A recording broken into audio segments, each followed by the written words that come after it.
Yo, what's up YouTube? This is Game on Cloud 9 here, and I'm here to bring you guys a new Avatar: The Legend of Korra episode 10 review.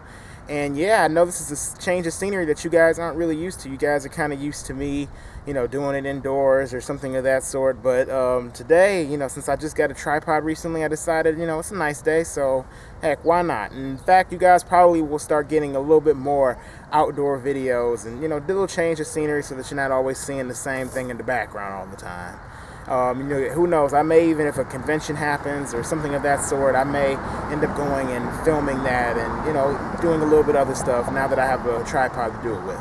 So anyway, that's not the focus of this video. The focus of this video is dealing with The Legend of Korra. And this episode had, I'm going to say the main focuses of this episode had to deal with Asami and Lin. And the reason why, even though the whole overall scope of things was the equalist attack movement, they were the main things, in my opinion, to pay attention to.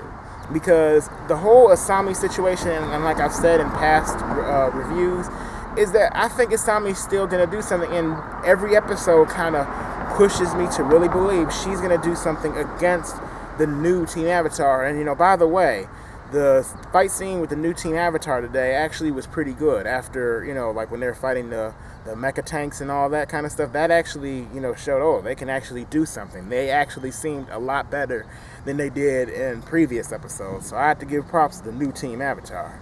But of course, the episode kind of starts off with us seeing Korra and recovering from the whole ordeal with Tarlok and the bloodbending stuff. And that makes Sami kind of, in a sense, jealous and kind of worried about the relationship between her and Mako. And she's kind of giving Akko kind of an attitude now and, treating him a lot differently than she did before, as well as just the whole group in its entirety. In the course of the episode, you kind of noticed that.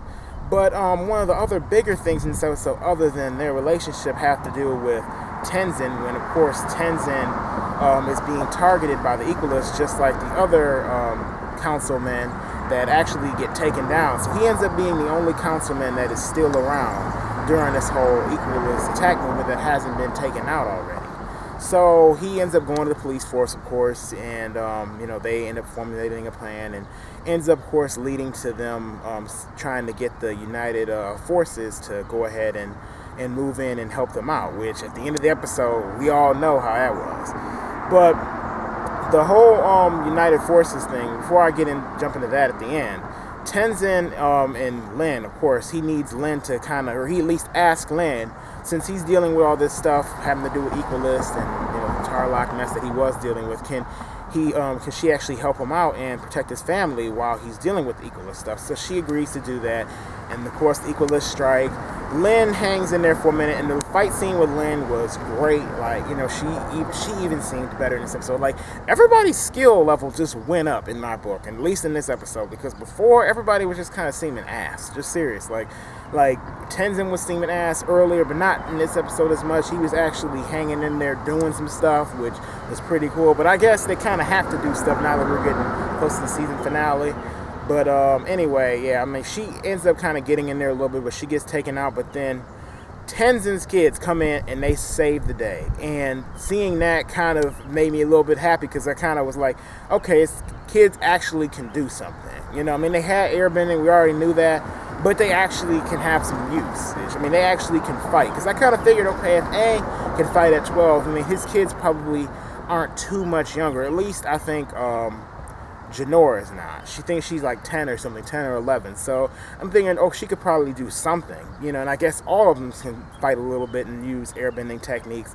And they were able to help out Lin. So they saved the air temple for the meanwhile until Tenzin's kid came.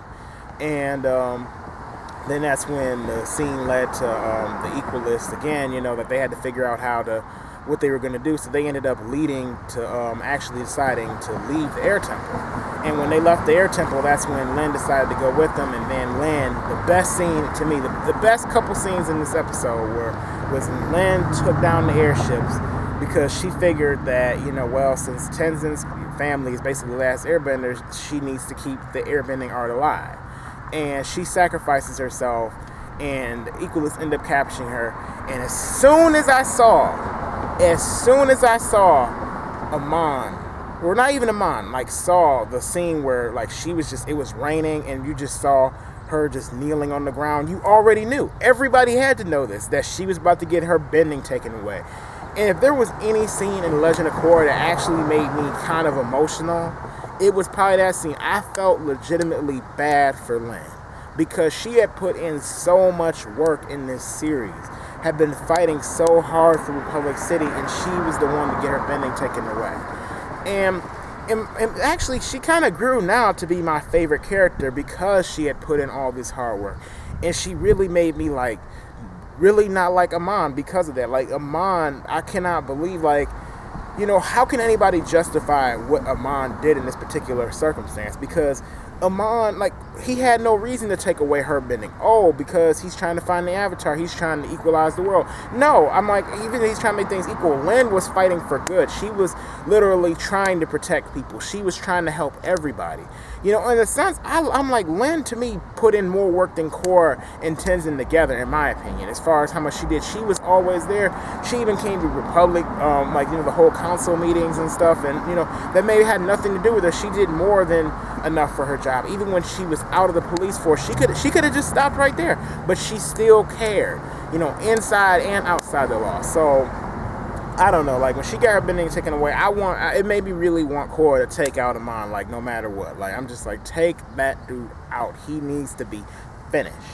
So yeah, she gets her bending taken away, and then of course, you know, at the end we end up seeing Asami, Mako, and all of them. They're like going down this tunnel or this pipe in the ground, leaving Republic City, I'm assuming. And Asami just has this look on her face. She's gonna betray them. It's coming.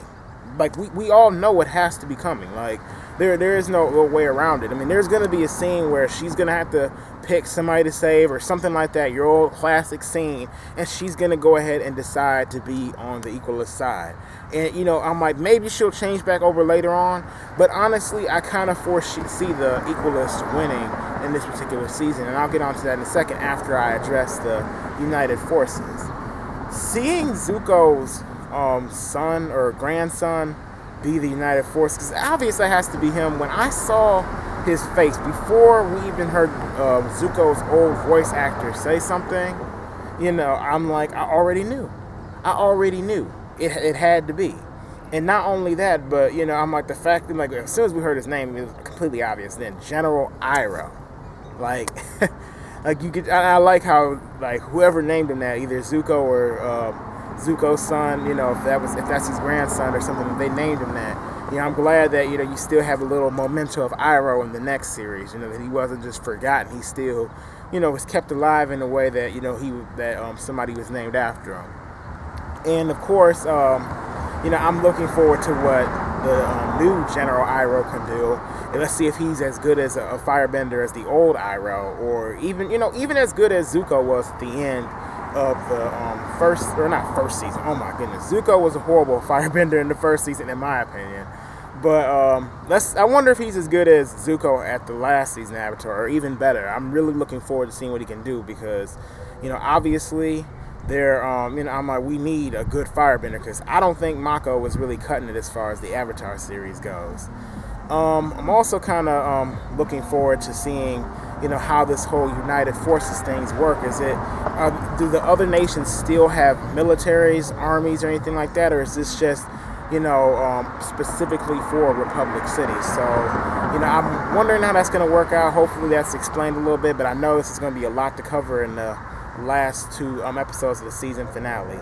Oh yeah, and I'm also kind of thinking, since Lynn got her bending taken away, and we're seeing all these other benders getting their bending taken away, and I thought about this a couple episodes ago, actually, but I didn't, you know, of course, address it in any of my videos. But I wonder if possibly Korra will learn how to energy bend and maybe take it to the next level than Aang, because we heard Sokka say something about how different benders having unique and rare bending abilities that are unique to them, and there are people taking it a little bit further each time. And kind of notice that you see each avatar kind of has something to their own name, or at least that's the sense I'm kind of getting, that they have some kind of feat. Like you have, like for Kyoshi, she created Kyoshi Island, so she was bending these tectonic plates. I think there was an avatar who could do lava bending, and then I don't know what Roku could exactly do. But we had Aang who could do like take away somebody's bending. So maybe Korra will take it a step further, and she'll not only be able to, she'll probably gain the ability to take away bending, but then she'll probably learn how to restore bending. Because if there's any book that, like, because some think, oh, maybe the next book will be lightning, maybe the next book will be metal. I don't think it'll be any of that. I think the next book is going to be energy, which is why I think Korra is going to get her bending taken away in the season finale. You know, I don't think she'll lose it for long, but I think this will lead her in the next season to learn some energy bending, because she'll have to in order to maybe restore her own bending. And once she restores her own bending, then she'll start restoring the other benders' bending. You know, so maybe she will lose against Amon this time. And I'm kind of wondering as far as what happens when the Avatar loses their bending, like what happens to the, you know, the whole cycle. Does the cycle get messed up, or does things stay the same? So who knows? But I'm looking forward to the season finale. I think I've heard things about maybe Zuko's daughter or something like that. Like she's supposed to be the Fire Lord or something, and you know, like something about like her appearing in the season finale. So I'm wondering about seeing Zuko's heirs, basically seeing what they can do. I'm hoping that, you know, if he has a daughter, that his daughter's also making an appearance, along with General Iroh. Of course, General Iroh is already, because I didn't even know about him until this episode. But anyway, I hope you guys did enjoy this video. Please rate this video. So if you like this video, then please put a thumbs up. If you didn't like this video, please put a thumbs down.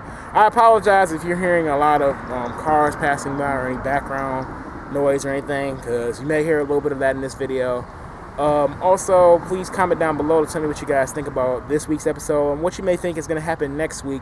And also, don't forget to subscribe if you enjoy my content, you like watching my videos, you want to keep up with what I upload. Anyway, that's pretty much it, guys, and thank you for watching. See you later.